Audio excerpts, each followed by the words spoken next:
In this week's episode, we're joined by former professional footballer Mark O'Brien. There, how he went from grassroots football in Dublin to the professional games in the UK.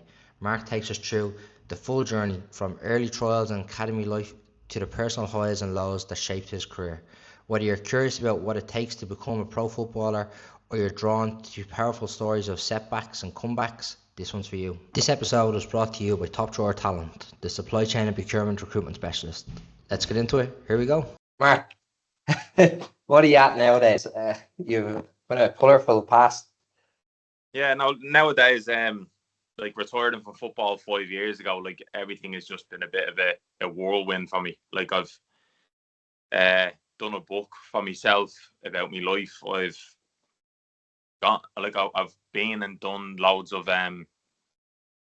talks in front of groups of people and about my life, and I've gone and helped Newport with the player care side of stuff, and now I'm hopefully stepping into a role where I'm going to be helping around with a little bit more of the charity side of Newport and expanding myself in that way, trying to help the club in the outer field of things. Doing BBC Radio Wales Sport, like just loads of things for football commentary, like just loads of different things that I never would have expected to do, but it all just seemed to happen for me, where I at one stage thought my life was over when football finished and thought like there was going to be nothing else for me. And then when opportunities just started coming my way, I was just saying yeah, and one thing led to another, and it has me in this position now. So like I'm in a much better headspace than I've ever been before.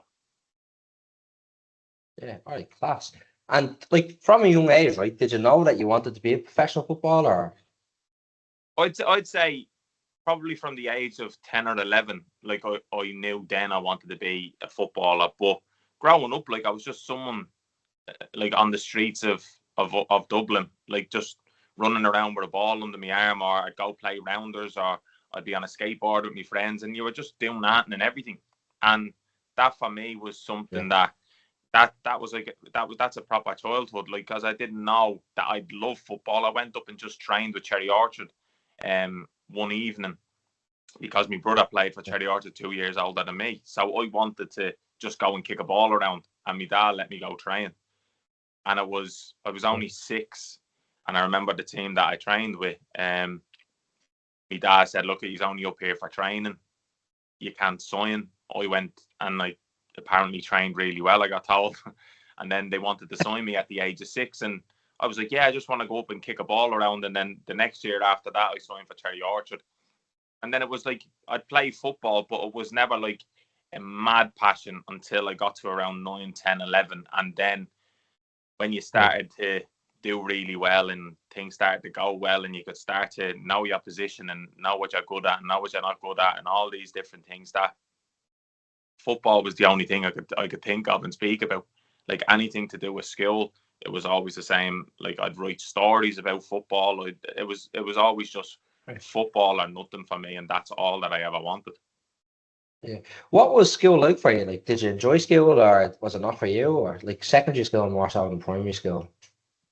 I'd say primary and secondary. Like I didn't mind it. Like I was good in school. Like I did okay academically for myself, where like certain subjects weren't like my favorite. Like, but once I got into everything, like I didn't mind school. But I think the closer it got to me flying away to England and getting an opportunity of flying away and having football as a career, school, whether it's right or wrong, took a bit of a second like thought in my mind, where I was just like, look, I get this done. I'm going away when I'm 15. Get this done. And so like even when I had the junior cert, like as much as like you wanted to do well in it, and I did okay in it, where I still had in my mind going, well, once I get this out of the way, I can get the fly away, so I'll be grand. So there was never anything that was either on my mind about school other than, right, just get this out of the way, and I get to go play football. Which, look, I don't think it's a right or wrong thing. It was just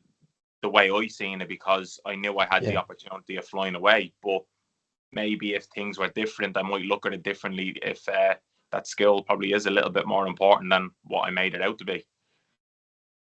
Right. How early on, like, did you know that you were going to be going away to England to play football? Like, were you being like scouted from like 13, 14, or like how did that process work? When I was about, I'd say 13, 14, it was when young Ireland group started, where I started to play for Ireland under 15s and different things, and scouts start going to them games, and then they start turning up at the Cherry Orchard games when you make cup finals and all of that goes on Right. over there at that time.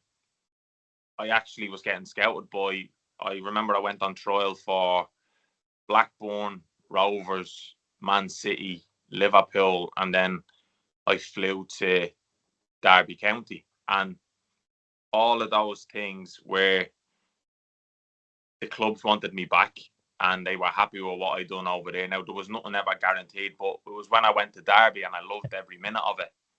And it was that moment that Derby said, look, we want to sign him, is Right. when I just 100% agreed with it. So I was only 14, 14 going on 15 when I knew like I was having the opportunity of flying away and this I is don't going know. to happen. Yeah. Who was the first club that you went to do trials with? The first club I went on trials with was Blackburn Rovers. And Blackburn. And how did that work? Like, did they just show up like in Cherry Orchard and say, "Come over to Blackburn," or like how did it work? Like, did they pay for you to go over? Did you pay on your own back to go and meet them? Like, what way does it work? no, so like they like will go to Cherry Orchard games, and after the game they'll probably go and speak to someone who works at Cherry Orchard. Or they go speak to me dad, who's obviously going to stand on the sideline, and they'll go and ask Yeah. and go, look, would Mark like to come over? And we'd like to have Mark over on a trial or a training basis just to see what he's like with our lads, type of thing. And Yeah. my dad would then go, Mark, do you fancy going over to Blackburn? And I'd be like, yeah, that'd be grand. I'd go over. So when I get like a week Right. off in school, or when you get like a bit of a break in school, like a couple of days or whatever, I'd fly over in that holiday and then go and train for a week, see if I like it, come back. They phone up and say, Mark done really well. We'd love him back over on the next chance that he can get back over. I could go back over. Right. So I went to Blackburn like 5 times, and I think I was about Jeez. a week and a half away from signing for Blackburn, and Derby County came in, and I loved every minute of Derby from the minute I was there. And it just kind What was of, the difference? Derby felt Like, like more of a home from home, like okay. going away. And once I moved there, and how accommodating everyone was, and how much you felt wanted. You felt as though, yeah, Derby really want me. Now, it's not saying Blackburn didn't go above and beyond to want me. It was just a different feel, and I felt comfortable in where I was going to be staying, to where I'd be living, to how the training ground was. Like where Blackburn was, Blackburn's training ground is kind of in the middle of nowhere. So like you're kind of staying on the complex as an academy player, which again, Okay. it is fine. But once you see a different club with a different setup and a bit more of a comfortable setup in a digs that is only, the shop is a 5 minute walk down the road, and you're staying with a couple of the lads, and the people that are looking after you are okay, and all these different things, that it just made a much bigger difference. And the staff in Derby, just from the moment I was there, made me as comfortable as like I've known them my whole life. Right. And do you think if Derby hadn't come like looking for you, or you hadn't went to Derby, that you would have stayed and kind of continued on with Blackburn? Yeah, I genuinely know for a fact that if Derby never came in, I would have signed for Blackburn Rovers, and then whatever would have happened. And then, like I say, I see so many different things that I look back on now, and yes, like I see my life as this like story that has led me to be where I'm at today, and it's mad when I think Yeah. about it. But it's like when I signed for Derby, and then signing for Derby to then make me debut at the age of 16 and get given the opportunity. I don't think I would have got given that opportunity at Blackburn.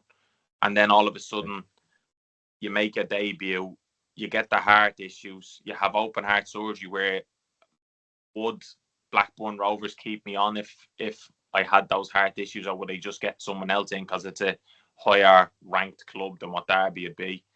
So I get a new three and Yeah. a half year deal. Nigel Clough as a manager was someone that looked after me from the moment I was there, and looked after me through the open heart surgery? Would the manager of Blackburn done that? And it's all if, buts, and maybes. But it's almost like the right people were in my life at the right times for things that were going on, and I got Getcha. dealt with the right ways. So, as I say, it's something that was maybe just meant for me to go to Derby, and how comfortable it felt and how right it felt at the time.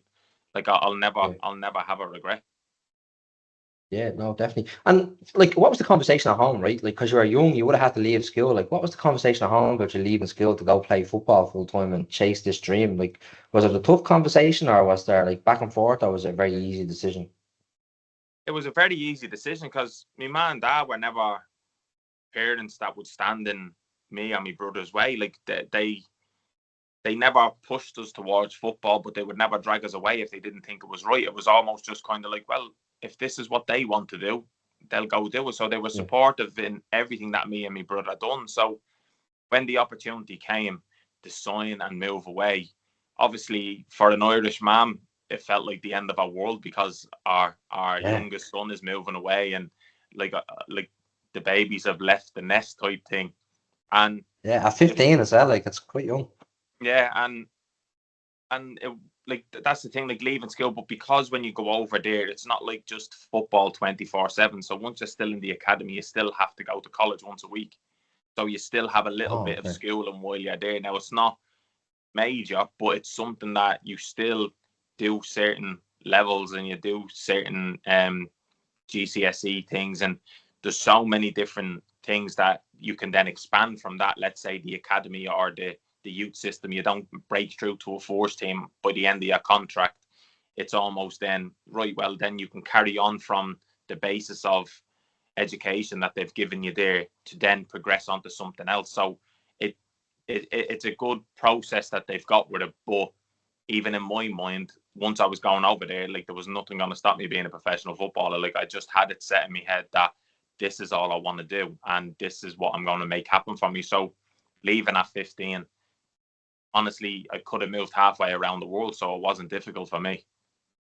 Yeah, yeah. And do you see many lads that went? Obviously, you've seen lads come and go like since you've been there. But do you find many like Irish lads, especially like find it hard to leave in Ireland to go live in the UK and live in digs and move out of house like from away from mammy? Like, do you find many lads struggle with that sort of things, or does it just Yeah, depend? I would say that's probably the biggest thing that is the struggle for Irish players, because there's a lot of good Irish talent and there's unbelievable Irish talent. But Mm, like anybody, if you're moving a 15 or 16-year-old away from home, like it doesn't matter what nationality you are, like it's something that's quite daunting. So if you had to, like I do see some of the academy lads when I was in the youth team, and they live an hour away, and them even right. leaving the house for an hour to stay in a digs for 5 days was difficult for them, where I'm there 7 days a week in a different country. So Yeah, I do always believe that the Irish had it that little bit harder, because if you can get over your first year or two of being away and get over that kind of homesickness and not seeing your family and not seeing friends and not being there for birthdays and Christmases and all these different things, then all of a sudden it's almost like, right, you'll go anywhere and you'll do anything. So yeah, there's more of a mental challenge, I believe, for Irish footballers when they move away, because I have seen it where the homesickness just eats away at people, and they end up just calling a day and saying it's not worth it. It's not worth it. I can't be bothered with this, because it either, for an Irish player, if they don't see quick success and things moving in the right direction, it gets harder and the homesickness gets tougher. Whereas if you start seeing that you move away, you play really well, you're getting noticed, you're getting chances, everything's going really well, you don't focus on home. yeah, So it's a mindset once you go away that for Irish players, you need to have a bit more of a tougher mindset, especially at that age, where it's difficult yeah. to say a 15-year-old needs a tough mindset, but you do need that little bit of an edge to kind of go, football needs to mean a lot to you to just stick it out and see where it takes you, rather than you just go there and hope for the best, because it has to mean something. Yeah. What advice like would you give a young lad that's kind of getting ready to make the move over and kind of be in digs full time like for the next year? Like, what advice would you give them, or how can they even best prepare for something like that? I would say to be best prepared for it is almost kind of go, is the advice I'd give would be if football means so much to you, don't worry about where it is or what it is. You go and get your head down, and if football is what you want, well, then there'll be nothing that stands in your way for it. Like, I'm a massive believer of things where if you get your head down and you don't worry about anybody else, and you're okay with leaving home, and like you're prepared for the times where when it does get hard. But it's easy to say I can sit and give advice. It's hard to give advice to, because unless you're in that situation, everybody reacts differently. I was in the same situation as I'll say now. I was in the same situation as my brother, and my brother, the homesickness got to him, and it never got to me.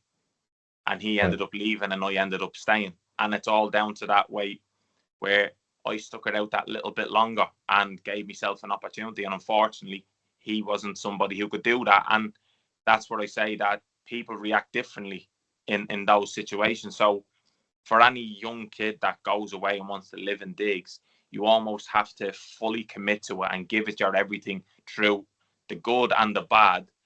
Have the belief that you're not going to give up on it, and football is going to work for you. It's almost like you need to have that belief of nothing's going to mess with me mind, and nothing's going to discourage me away from it. It's going to be, no, I'm ready, I'm set, and whatever happens, but I'm going to give it me everything. And then I believe once you get over that hump of the first year or two, everything just goes, no matter what way, you'll end up staying there a lot longer. Yeah.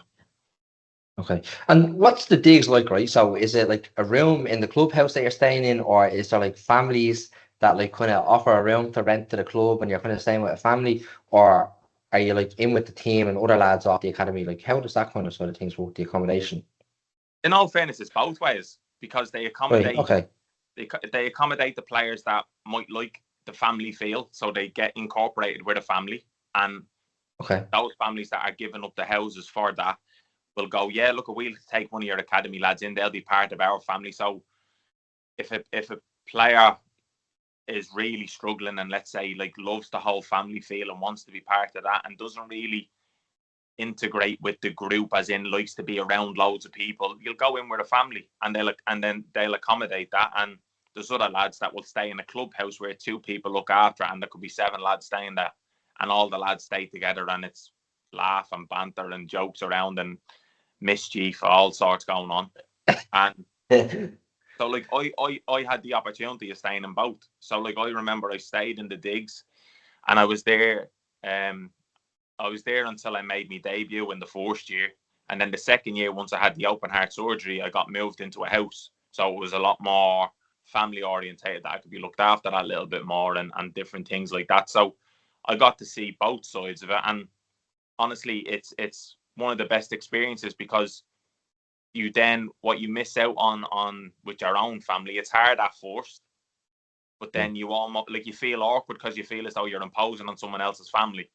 But they make you feel so comfortable, and you're eating dinners with them, you're going out on days with them, and like, everything just becomes so much nicer. And I was lucky with the digs people I had. I was very lucky with the family that I had. And even one of the digs people, I remember there was me, Graham Kelly, who was an Irish lad, and Jeff Hendrick. We all stayed in the same house, and there was one woman that looked after us, Rosie, and she'll still text me every Christmas now till this day. And that was, I would say, 15 years ago. And I'd still get text off her now to make sure I hope you're okay, just been thinking of you and stuff. And that's what you want. Now, I'm not saying every experience is like that, but if you do get one like that, it makes everything a lot easier. Yeah. And do you know when you move away, right? Like, because obviously, like, footballers, there's different diets, right? So were you always dieting before you moved away, or was this kind of new diet just kind of landed on you? Because I don't think the football players are allowed to drink dairy or anything like that, are they? No, like, there's loads. You don't really, when you're in the academy, you don't get told you need to diet. You almost just get told, look, to be professional, you need to eat healthy and you need to do the right things. And like, you just pick it up as you go along. And especially, like, when you're 16, 17, 18, you're never going to be the best professional. Now, there are some people out there at 16, 17, 18, they are the best professionals, and you look at them and think, look at you have the right head for this type of thing. But there's other people that you have to learn these things as you go along. Like, it's not something that you can just, all right, now snap the finger and now I'm just going to turn into something else. Like, sometimes when we were in our digs and if the meals weren't great for us and we just thought, oh, I needed a bit more of that or whatever it might have been, there was a chipper down the road and you just go down the road and we'll get a bag of chips, or we go down to the sweets and we'll have our drawer full of sweets, and you were just still being a kid. So over time you kind of learn then, if you want to live that way, look, it's not going to last long. So then you have to almost start gradually coming away from it and then start to, you start having a bit more protein and you start looking at your diet a little bit more and you start drinking more water and then you start understanding, like, going to the gym that little bit more and you start integrating into all that. So everything is a process that from the academy up, they just chip away at you, and it's the people who absorb it and take it on are the ones that normally go and make those next steps, where it's the ones that just kind of go, no, I'm just, like, I've seen so many people that have such good talent that all they rely on is their talent, and they don't take on the professionalism and the diets and the physique and all these different things that go along with it. They just rely on that talent and think, yeah, my talent takes you, I'm better than all these players. Whereas nowadays, you look at a professional football and every last one of them are such an athlete. And that comes from the diet, the professional side. Now, that's why I've always said, even in things that I do now for players, when I've spoken with players, is the fact of there's more percentage on being a professional now than it is talent has ever been. Because you can always get taught a certain level of talent. You can always get taught a certain level of ability.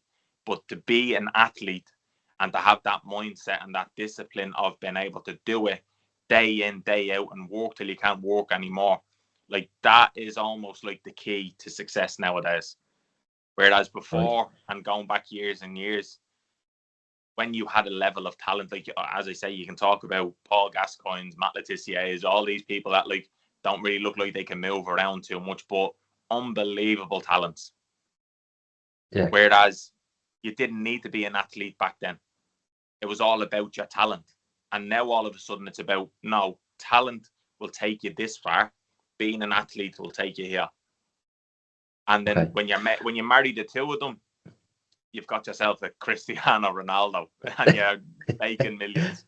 But you have so much more of an opportunity nowadays because the athletic side of football is something that is a massive demand. And if you can't have that, well, then there's no point having this. So you almost have to have that to even get looked at nowadays. And I believe football nowadays is a much more business-like industry where it's very cutthroat. If you're not hitting the runs and the body fat and this, that, everything's very business. And I think nowadays, it's tougher, but people have opportunity once they get their minds right. Okay, and that's big things, mindset. And, like, off the pitch then as well, it's just as important as on the pitch. But what does, like, a day, like, when you're in the academy, right, and you first go over, you move over, you're in your digs, what does, like, the week look like? Like, or your day, right? You're training 3 times a day, once a day? Like, where does that work?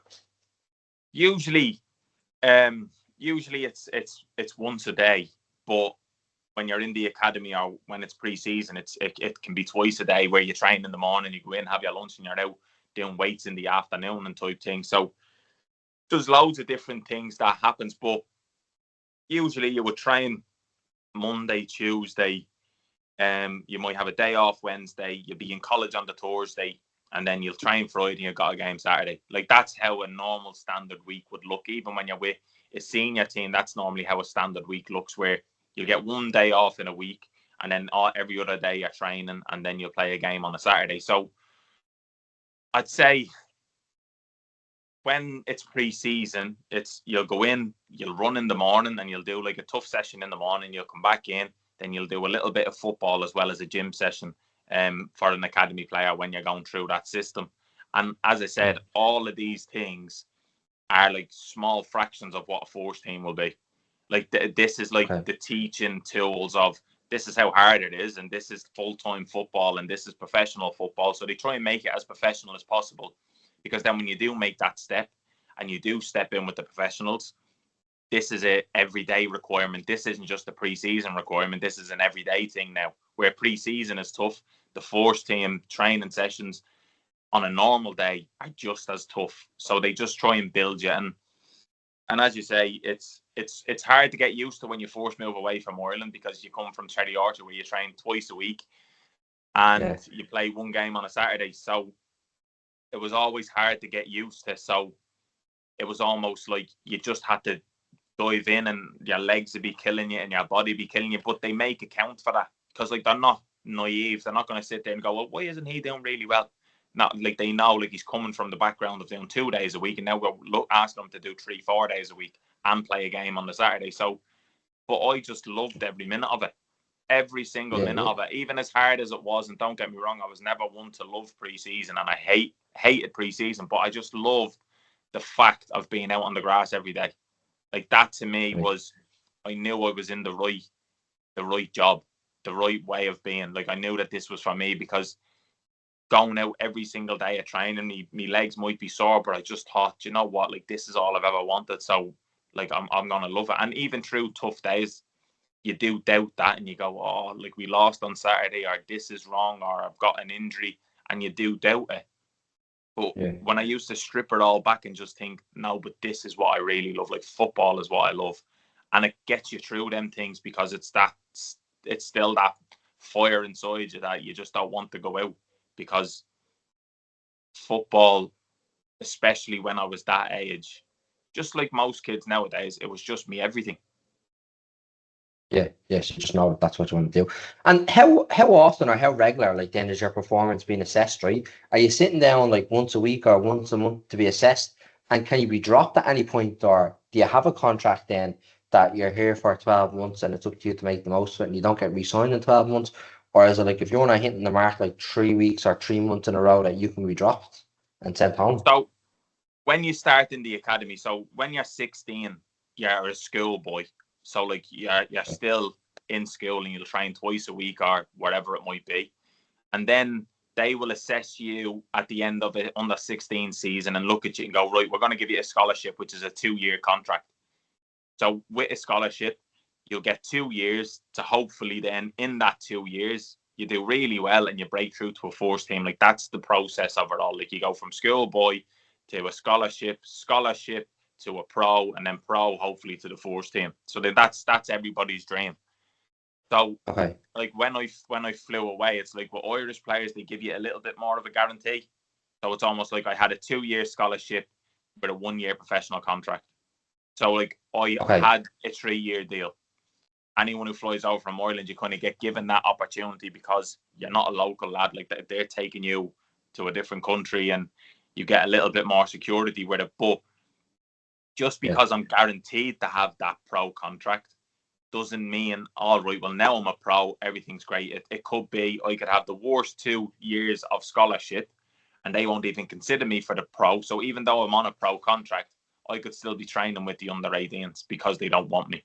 So it still always comes down to the individual, that you do get assessed all the time. Like you'll play a game on a Saturday, and then by the Monday you're going through clips of how well you done and how the game was and what you could do better in your body positions and all the standard basic stuff to what you expect. So you always are being assessed, but at the same time, for most lads, when you get to your 2nd year scholarship, you get your decisions then on who gets a pro, who doesn't. So under 16s have to go through the process. So like you will always get your guaranteed 2 years, but then at the end of that 2 years, you sit down and go, look, we've seen so much progress. But in that 2 years, your 4th year scholarship, you might be able to break through to the force team, and then they already want to sign you on a professional contract. So it's still in your hands. Like it's not one of these things that it's a rigid process. It's just a guideline of going, look, you've got 2 years to prove yourself, go prove it. That's basically how it is. And if you can go prove that in the first 6 months, you can go prove that in the 4th year, you can do it in the last 6 months of the 2 years. And that is just something that's all on the player. And sometimes it works out and sometimes it doesn't. And I think fortunately, look, like I'm someone that I was still in under 16.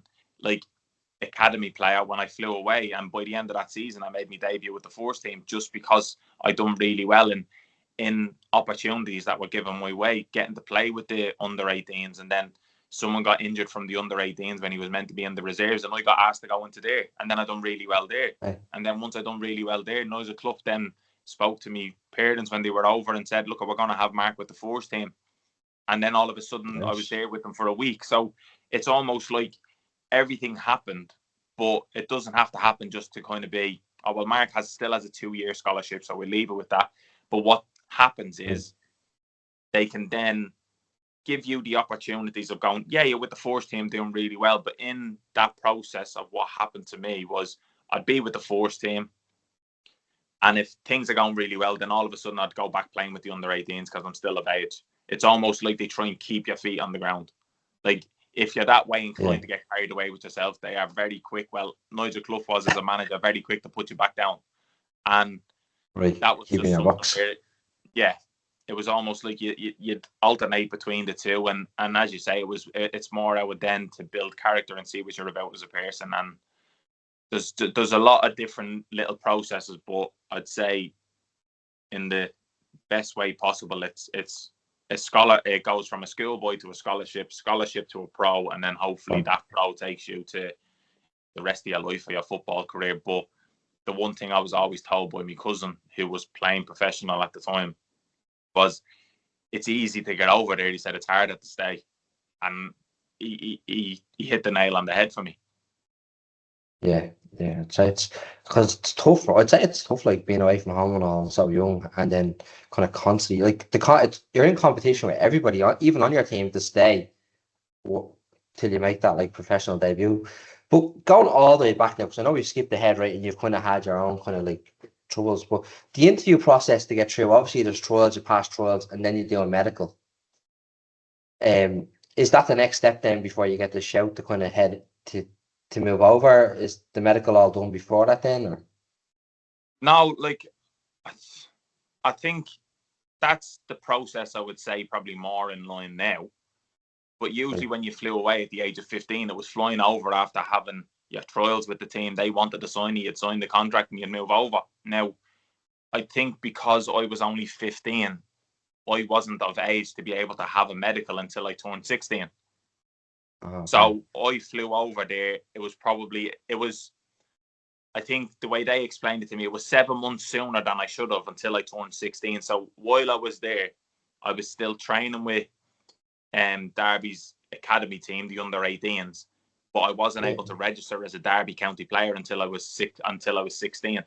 So I was still playing with the under 16s. I was still classed as a schoolboy once I was over there. So as that was going on, so I would have flew over there in the end of June, 1st of July, and I was 15 from July till November. And then November, when I turned 16, they were able to register me. I was able to carry on, and I was able to play more with the under 18s. And then that's when things went from 18s reserves, first team. Yes. So that process happened then. And then it was the next summer after that, after making my debut, I was able to have the medical because I was a first-year scholarship, and you go through the medicals and different things. And that's when, unfortunately, I picked up the defect that I had. Yeah. And see, like, did you ever like feel anything like with the defect, like, well, that was happening, like, you know, before it was investigated further, like, or were you just thinking, oh, normal and brand new? Never felt a thing, and that's what was probably more the when I look back at it now, that's probably what was more the scary part of it. I said, like, I didn't feel a thing. It was more the fact of every day I was training. Like, I made my debut like 3 months previous to that, and making a debut in a stadium is with senior men, and so obviously, like, fitness was never a problem to me, and I was never like the most extraordinary fit person, and I just deteriorated away from, and I wasn't able to do it anymore. It was more the fact of, like, I didn't feel the symptoms they were asking me. Like, they were saying if I was lightheaded, they were asking if I was dizzy, they were asking if I was getting breathless, they were asking all these things that go in correlation with a heart defect, and I didn't feel any single symptom that they were asking me. And it was just one of these things that they said I was just really lucky. So once I had the medical and they found out that I had a leak in my aortic valve, it was something that kind of I got told I could play with because it's something that people can live with, which then hence gives me the understanding of going, well, that's probably why it never got picked up, because people can live with it. But at the same point, the more scans that I had, they told me that the defect was getting worse.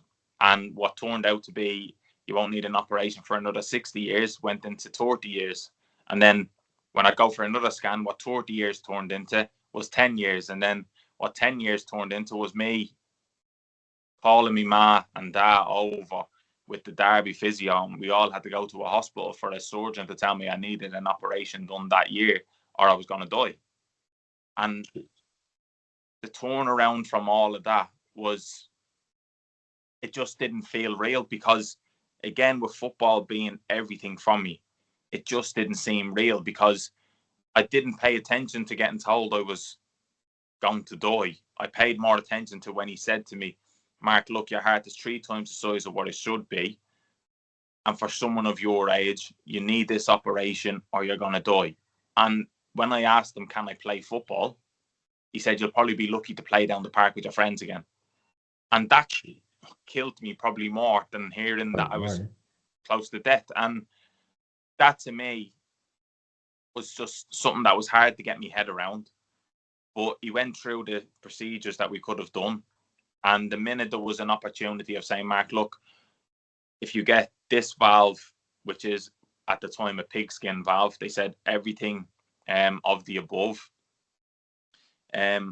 you'll take your tablets, and everything that happens with this operation, you might have an opportunity of getting back onto a pitch and maybe playing with your friends. You might have an opportunity of getting back playing professionally.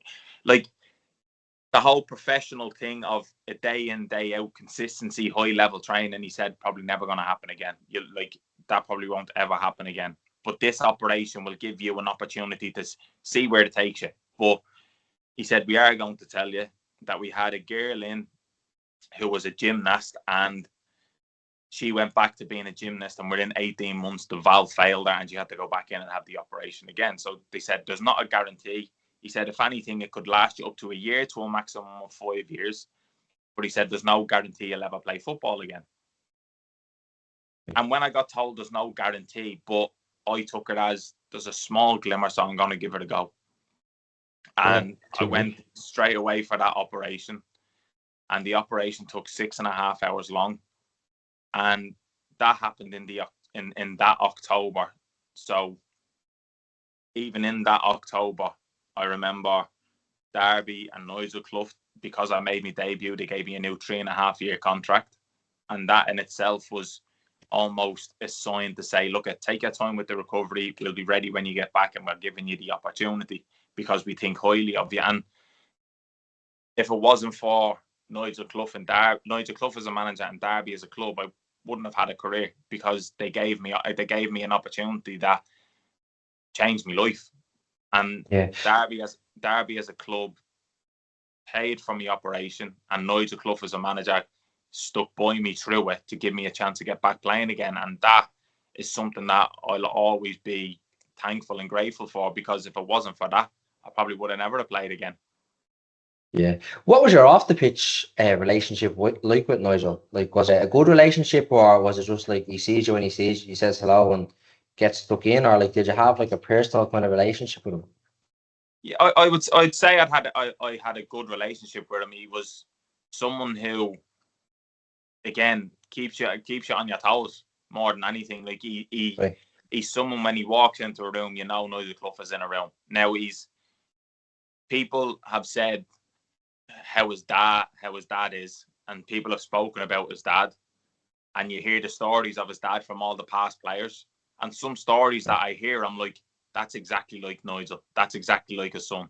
Like his son has taken on certain characteristics of his dad, like where they talk about Brian Clough walking around with a tennis ball or a cricket ball in his hand and different things. Like Nigel Clough will do the same, taking his dog on a walk around the training pitch and different things. And my relationship with him was from 16. He liked me as a player. He liked the player I was. He told me I was born in the wrong generation. Like I was an old school centre back where you'd kick it, you head it, you win your tackles, you enjoy defending. And he enjoyed that people who are going to work hard, people who are going to give a lot for Derby County or the team that he managed, and that's what he wanted in a player. So for me, he was the perfect manager for me. If that's what he liked as a player, as a defender, well then I was the perfect fit for it. And he was somebody who would, again, it would go as far as you could be in the canteen eating your dinner, and he's telling you how to hold a knife and fork properly, and he's going, yeah, not doing that properly. Come on, sharpen up. And it's almost like he was always just like, he was growing you as a person. Like he matured me as a person, and it's almost like he was somebody, especially through the open heart surgery. He was phoning me most days, making sure I was going out doing the walking when I flew home to Dublin. He was phoning me parents to make sure they were okay. Like, and this is somebody who's managing a championship club at the time, and he still takes time out to a 16-year-old who he doesn't have to, and he takes that level of care to make sure that everything's all right and to make sure that everything that I'm supposed to be doing, I am doing. And look, when you get back, we'll do this. And that is something that, like you say, everybody can have their own opinions of certain managers and people. But for me, he was somebody who was second to none. Like I could never fault anything that he was about. Yeah, okay, so real kind of mentor for you. And how long then after the surgery, like, did it take you to get back playing or get back even training? So I had the surgery in October, and then I got back over to Derby after that. It was around January time. And then from January onwards, like, it was just like steady days, because they didn't know how to rehab a heart. They knew, they had to go off the cuff a little bit and go, right, how do you make somebody fit? That's the kind of route that they had to go down. Like, what's the process to get a person fit? Slow jogs into longer jogs into longer. And that's the only way they were able to do it. And I ran with a heart rate monitor on every day. So they just took it slowly, and they were just like, well, we'll have to wait and see what happens, because there was no guarantee on anything. But as much as I wasn't feeling that I was getting close to fitness, like for football, I remember I went back for a fitness test in the hospital. I think it was a 6-month scan, and they had me on a treadmill. They had me walking, and I'm walking this treadmill like it was nothing. And I'm walking again, and I was like, yeah, this is fine. They're like, Mark, you're miles ahead of where you should be for open heart surgery. And I was thinking, oh, that's brilliant, because when I was in the football setup, I was thinking I'm so far behind all the lads and different things. Whereas I started to understand personally, I was actually ahead of where I should have been. So I started to look at it a little bit more personally, go, look, at if I'm on the right track, I'm going to just keep going. And then over time, I got back into training. I think it was middle of March. And then by the middle of March, I got one of my first games in the middle of April. And then I made the first team bench by the last game of the season on the 6th of May. And that was my season. So I got to play, I'd say, 3 games overall, and then got to be on the bench for the first team last day of the season. And that was my season for that season. But if anything, it was that season that was probably the most pivotal one of the lot, that just taught me a lot more of a love for football than I thought I ever had. Made me appreciate football all the time, and it just made me appreciate everything that I've got, and it made me a lot more resilient in my mind to bounce back from anything that I needed to bounce back from. And it just cemented that, yeah, I'm going to give everything to football, because it could easily be taken away at any point. Yeah, just develop that callous mindset. Like, was there someone in your ear telling you this is going to be grand, pushing you along, or were you just so unbelievably determined that you just got yourself back on that team? It was a mixture of both. It was a mixture of, look, I was determined to want to prove people wrong. Like, I always enjoyed the whole feeling of going, yeah, I'm going to prove you wrong, and I'm going to bounce back from this, and I'm going to. But when you're 16, you do follow the lead off a lot of people. So if I had a doctor telling me, Mark, you're never going to play again, and then I had a physio telling me, Mark, it's never going to happen, and then I had my mum and dad tell me, like, everything that I had around me was everybody telling me, Mark, you will get back. Mark, no, you're definitely going to get back. So even if they had their own doubts, they were never telling me the doubts. And I never had an opportunity to think of the doubts. I said, if doubts only ever came along, it was only ever me comparing myself to the lads who were already training at full fitness, that I'd go, oh, this might never happen. I just want to be back training with them. Like, I'm so far behind. And that's something that once I stopped doing that, I had everybody going, look, at we go again tomorrow. Like if a jog didn't go as well as it should have went, right, we'll go again tomorrow and everything. And it was just steadily. And then when it was getting closer to it and getting told, Mark, you probably get you back in training next week.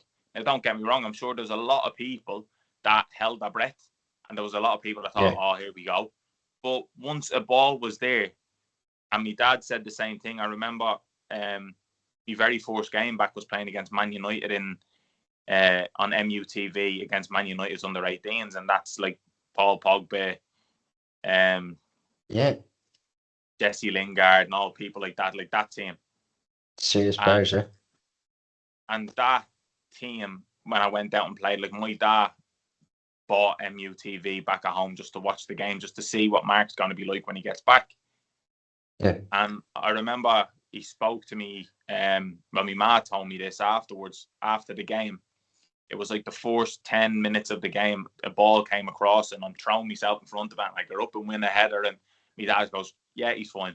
Because that was his indicator, and that was my indicator of probably a little doubt I had, was thinking, am I going to be the same? Am I going to make the same tackles and whatever? The ball cracked me in the chest in one of my first training sessions, and I was like, yeah, this is grand. And like you build back up your trust and you build back up your confidence again. And once I built back all of that, then look, put a ball in front of me, it would take my mind away from anything I was thinking, and I just want to make a tackle. And that's what football was. I look at it now and say football turned into one of the biggest distractions in the most positive way it could have for my life.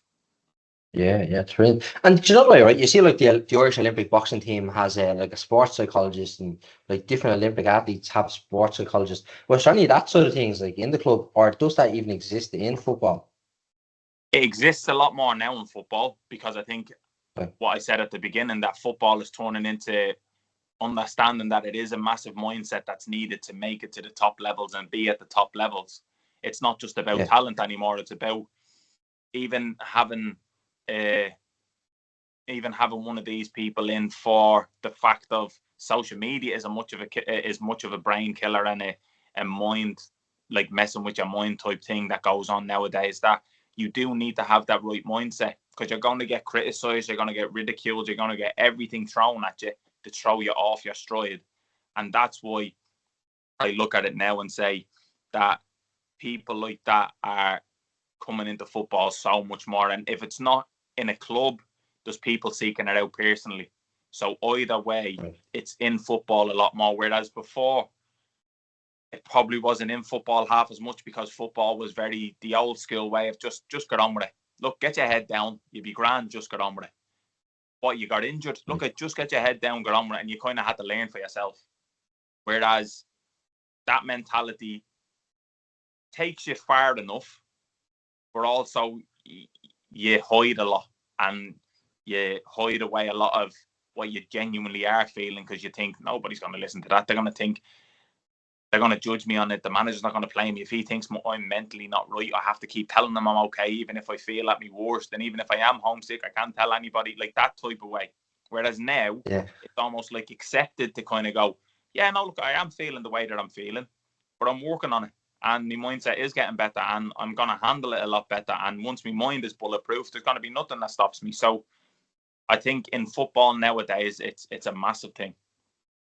Yeah, because that would probably help a lot, like with the younger lads that are feeling homesick, that want to go home. If they had someone there to kind of chat to and kind of say, oh, this is what's going on, to be able to kind of talk them out maybe a little bit and retain retain kind of high quality talent. Not that the talent that like doesn't stay is not good, right? Or does stay is good. I think the same thing. I think like a psychologist is massive. I think especially for younger players nowadays, because they're growing up in an era of football where, unfortunately, social media is a massive, massive thing. And the way they see things and the way that they're trying to do things. And like you say, everyone looks at football now because all you see are clips, and you see clips of this and you see clips of that, and you see all the clips of the great things. But then the ridicule that comes along with trying to make it to the top, and even at the lower levels now, because fans have an access to players, whereas before they didn't. It would be in a newspaper, or it would be walking past you in the street. They might have a little something to say, but they didn't have something that a platform that you can read and that it's directed to you.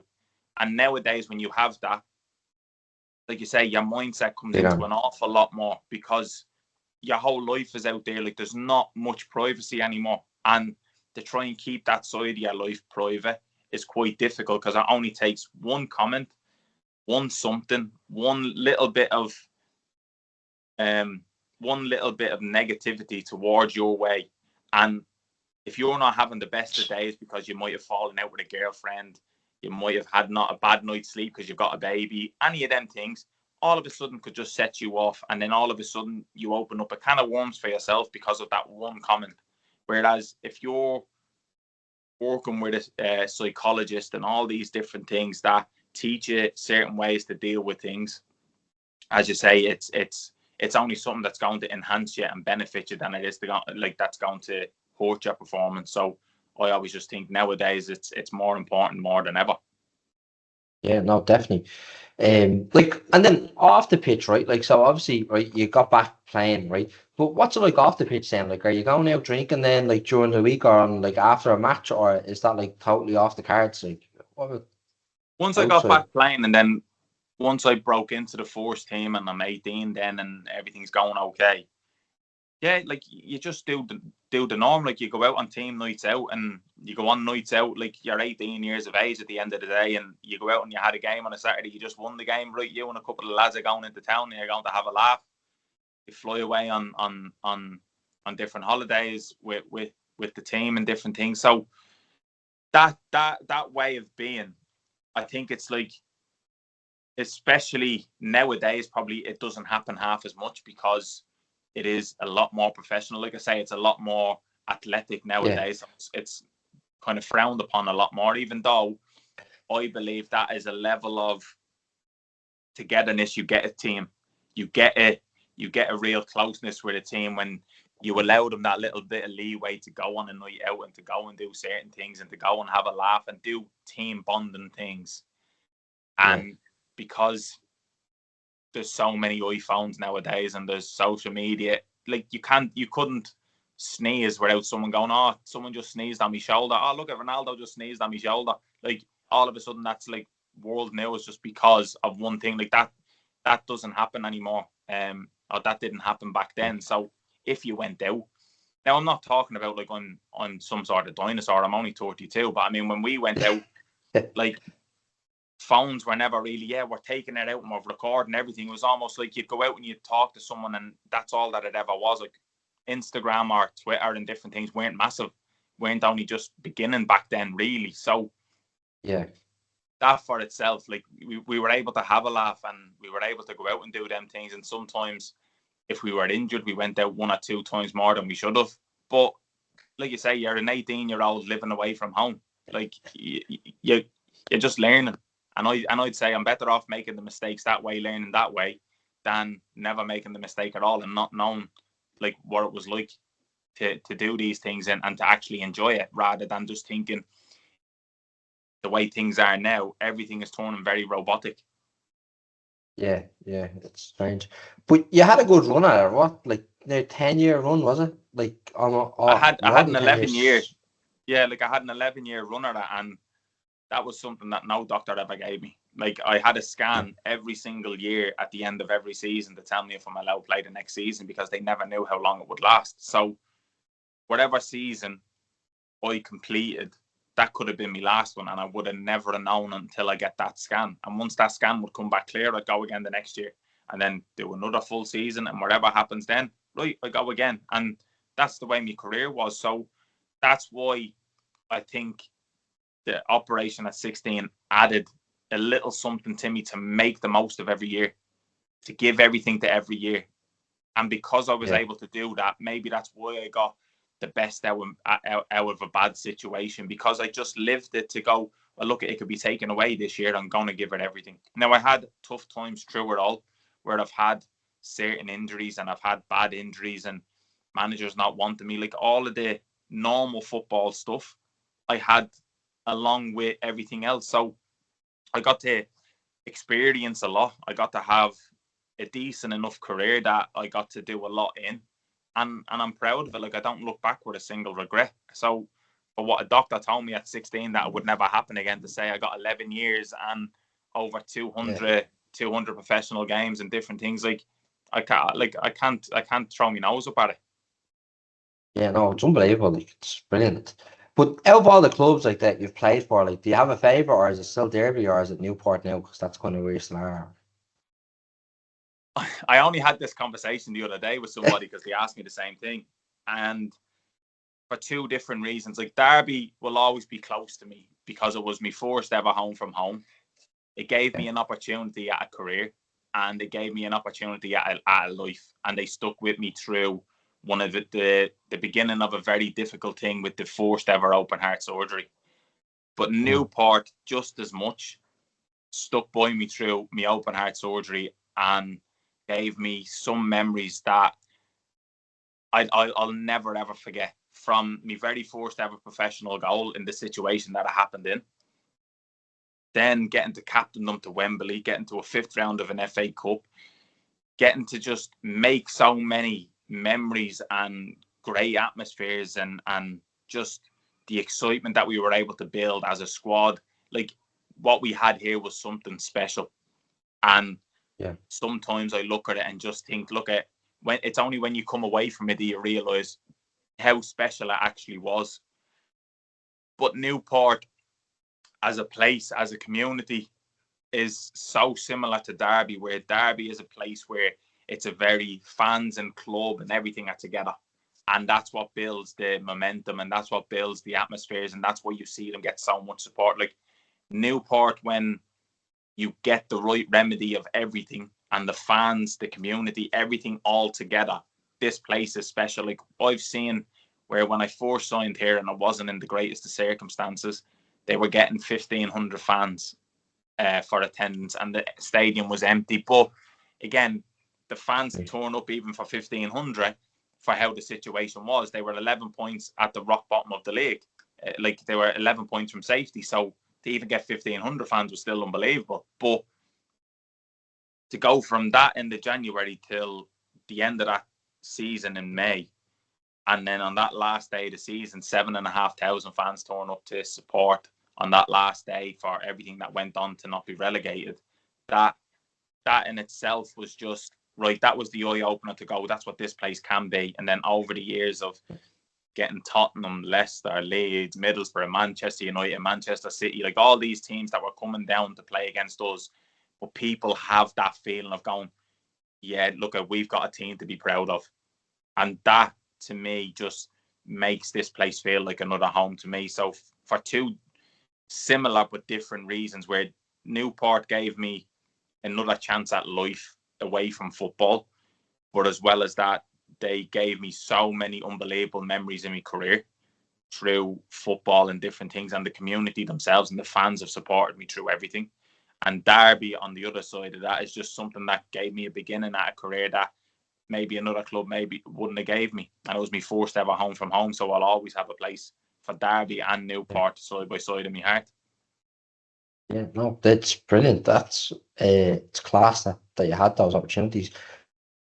But now, like, since you've kind of finished up, right, you wrapped up and you got through the second surgery, what's it been like being like a keynote speaker and a BBC commentator? Like, is that something you'd like to do more of, or did you just kind of take the opportunities when it presents? It is something that I'd love to do more of. Like, genuinely, it is something I'd love to do more of, because I just think they're all different opportunities that lead to God knows what. But I think I'm in the mindset now of I'm liking the unknown of where this opportunity might go. Like, it's not the fact of going, I'm still in football and I've got 3 years here and I'm hopefully going to get a move to so-and-so and do that. Like, where I'm at now is I'm enjoying the unpredictability of what these opportunities can bring. Like, I never thought I'd ever enjoy commentary. I never thought I'd do it. And I just took the opportunity of it as when it got offered to me and said, would you fancy doing a game or two? And I was like, well, yeah, I'll give it a go. And that led to going, yeah, do you want to do another one? And it just kept going. And I just thought, well, I'm enjoying this, so I'll keep that going. And then getting to go out and have the opportunity of speaking in front of a group of people about the life that I've gone through and the things that have happened, but the certain level of mindsets that, like, I've had to have, and adversity and all these different things to what it might mean to face adversity and the outcomes that are possible. And to have my life as an example is something that I want to do more of. I want to be able to help more people, and if I'm able to do that, it almost gives me that next purpose to what football was. And that is something that I see and potentially I look at now and go, well, maybe this is the reason why this happened to me, is to be able to give me that next chance in life. And I could be so far wrong with everything that I'm saying and going, maybe that's why it happened, because I wouldn't wish it upon anybody to happen to. But Yeah. the fact that it has happened, I want to give it purpose and I want to give it meaning, and I want to help other people who probably aren't as strong to talk and be as open to speak about what they go through and what they have gone through or what they might be still going through. Now. Sorry, you froze there.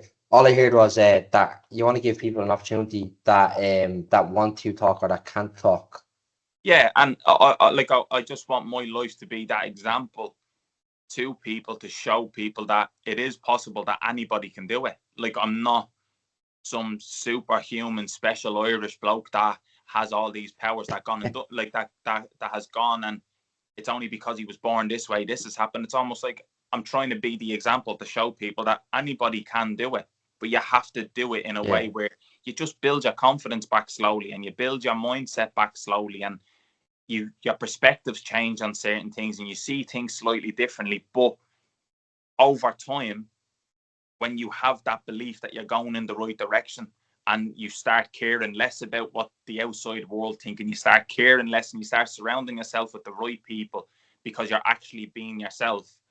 I look at it and going, being yourself is one of the most missing thing in life nowadays, because everybody's trying to be something different.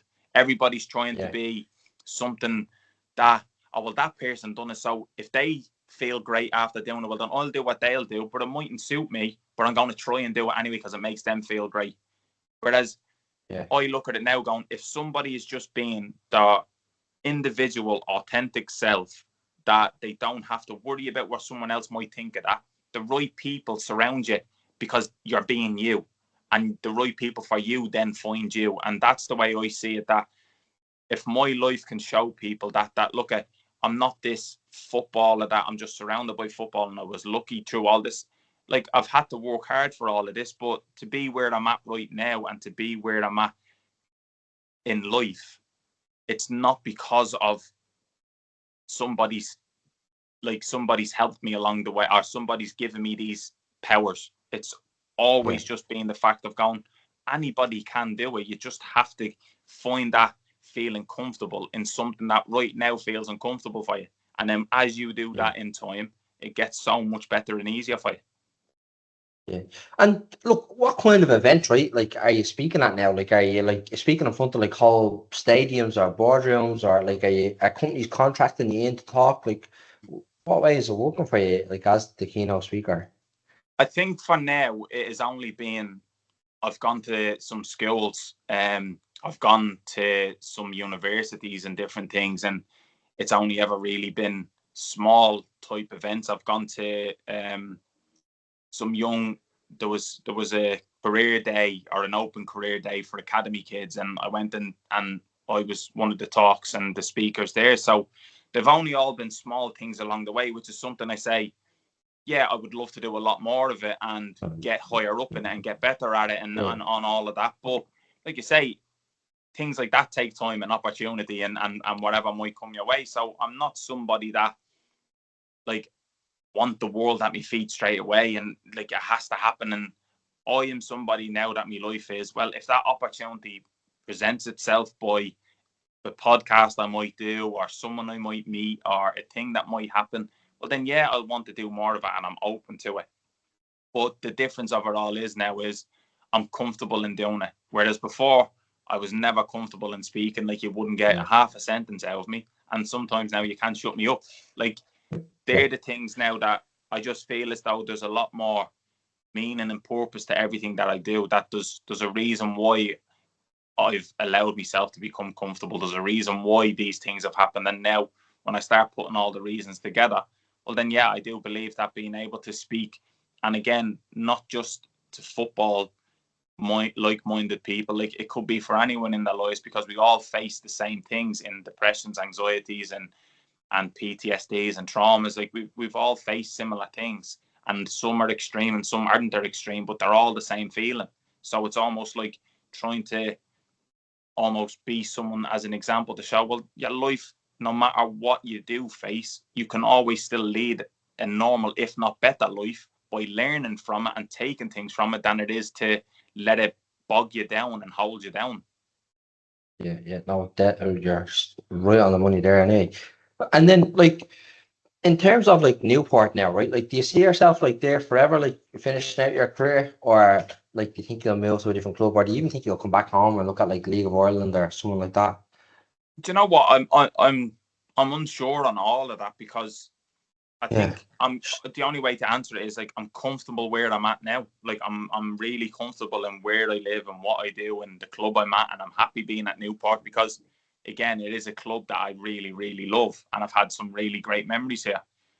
But will an opportunity next year come my way where someone out of the blue just gives you a call and say, Mark, what about this? And I'd go, yeah.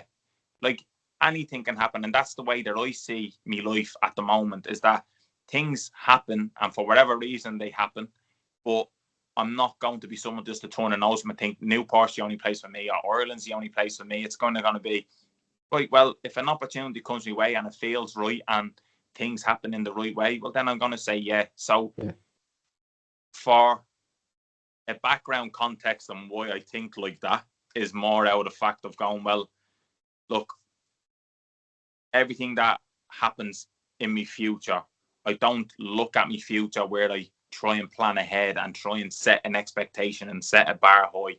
I just literally live for the day that I've got. Because when I had a doctor after my second open heart surgery, well, before it, the night before it, telling me I was almost 24 hours from living, and told me I could die within the next 24 hours, that they need to keep a close eye, that's not looking good on me. Well, then to be here every single day matters more to me than it does to think what's going to happen in 5 years' time. Because whatever happens in 5 years' time, nobody knows. So why not make the most of the day that I've got today? And with making the most of today, anything can happen for my future. And that's the way I live my life now. Yeah, here, listen, that's brilliant. Okay, man, that's some story. Jesus. If people want to find you now, right, where can they find you? They can find me through LinkedIn. They can find me through Instagram. They could find me on Twitter. Like, any of those socials. Like, people who want to reach out to me, people who want to follow, people who want to like see me life story, or if people just want to have a chat, like, they can write me a message. Like, I'm not one of these people where it's like, yeah, I'll get back to you in 3 to 5 working days, and look, I'll get my team on it. Like, it's me who controls everything, and if someone wants to speak to me, well, then I'm accessible to anybody. The name of the book is A Game of Two Hearts. Game of Two Hearts. Right, okay. And it's available on Amazon or Eason's? Yeah, it's available on Amazon and stuff like that. So go on Amazon and type that in. Or again, if people get in touch with me through Instagram, I've got copies in my flat that I can get sent over and whatnot. So, like, there's different avenues to get it. But yeah, it's on Amazon. But with the old catchy name of it. Yeah, Game of Two Hearts. That's actually a good name for a book. But thanks for coming on. Really appreciate it. Yeah. No, honestly, thanks for the opportunity. Like, it means a lot. And a special thanks to Mark for coming on to the podcast and sharing his story, and a massive congratulations on his new role as Newport County's official club ambassador. If you enjoyed the episode, if you could hit the like button or subscribe, that'd be great. And thanks again for listening.